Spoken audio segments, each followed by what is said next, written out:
représentant du Brésil de sa déclaration. Je donne la parole au représentant de la République arabe syrienne. Je vous remercie, Monsieur le Président. Permettez-moi tout d'abord de vous féliciter de votre présidence du Conseil de sécurité en ce mois. Je vous remercie également de la tenue de cette séance d'importance en termes de temps et de sujet. Nous souscrivons à l'intervention du représentant de l'Ouganda au nom du mouvement des non-alignés et à l'intervention du Venezuela au nom du groupe des Amis pour la défense de la Charte. Monsieur le Président, l'Organisation des Nations Unies constitue le socle essentiel du système de l'action internationale multilatérale. L'engagement que l'on voit dans le préambule de la Charte, à savoir préserver l'humanité du fléau de la guerre, et sa reconnaissance du principe de la sécurité collective a eu un très grand effet, a suscité d'énormes espoirs en un monde où régnerait le droit qui se baserait sur les buts et principes de la Charte. Cependant, si nous jetons un œil d'évaluation sur les dernières décennies, nous verrons que les Nations Unies ont été couronnées de succès dans certains domaines, en tête desquels le développement et la diffusion du droit international et l'élaboration de cadres régissant l'action multilatérale dans de nombreux domaines. Cependant, les Nations Unies et le Conseil de sécurité en particulier se sont trouvées impuissantes face à de graves menaces à la paix et à la sécurité internationale. C'est ce que l'on a vu dans l'incapacité du Conseil de sécurité et pendant des décennies à mettre en œuvre ses propres résolutions relatives au conflit israélo-arabe pour mettre un terme à l'occupation israélienne des territoires arabes occupés, notamment le Golan syrien.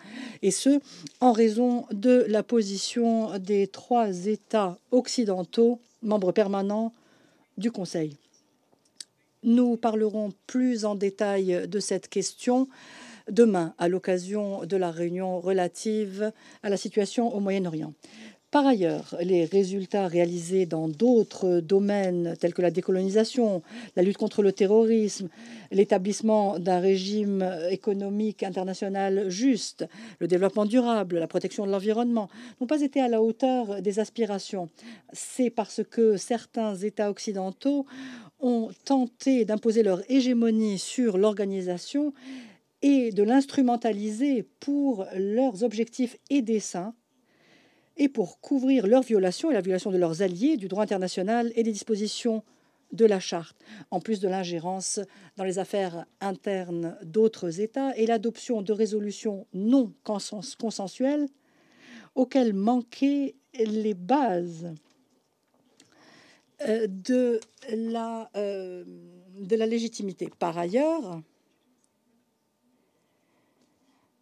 elles ont fait la promotion de principes prêtant à dispute et très peu clairs, en tête desquels l'ordre mondial fondé sur les règles. Et ce sont là des pratiques qui constituent une menace, une grave menace à l'action multilatérale et à la crédibilité de certains organes des Nations Unies et à l'état de droit sur le plan international. Monsieur le Président, nous avons une responsabilité essentielle de lutter contre les tendances unilatérales et les visées hégémoniques et néocolonialistes et parfois coloniales, de manipulation de la Charte ou de promotion d'interprétation tronquée de certaines de ces dispositions, en tête desquelles l'article 51. Nous devons aller de l'avant sur notre action collective et nos réalisations. Nous devons rendre la confiance aux mécanismes multilatéraux pour créer ou reconstruire un système international plus juste, plus démocratique et plus durable.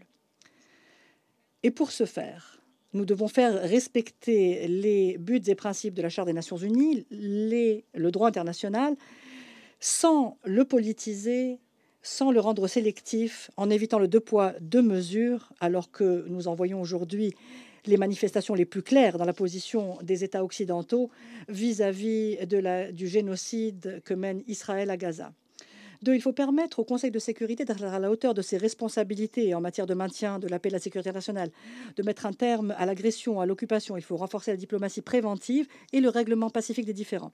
3, il faut renforcer la culture de la paix et appuyer les efforts visant à faire face à la discrimination, à l'extrémisme, aux stéréotypes, au discours de la haine, à l'incitation à la violence et au terrorisme. 4, il convient d'appuyer les efforts des États en développement pour qu'ils parviennent à réaliser le développement durable et la stabilité pour ces populations. Il convient de combler le gouffre entre le Nord et le Sud et de ne pas recourir à la coercition politique et économique, notamment dans le cadre des mesures coercitives unilatérales, qui constituent une grave violation du droit international et une punition collective pour les peuples, ainsi qu'un obstacle à la jouissance de ces peuples, de leurs droits, notamment le droit au développement. Enfin, élaboration de partenariats sur la base du respect mutuel et des intérêts communs, loin des diktats et des rejets, et de la prise pour cible des choix populaires des peuples. Je vous remercie. Je remercie le représentant de la République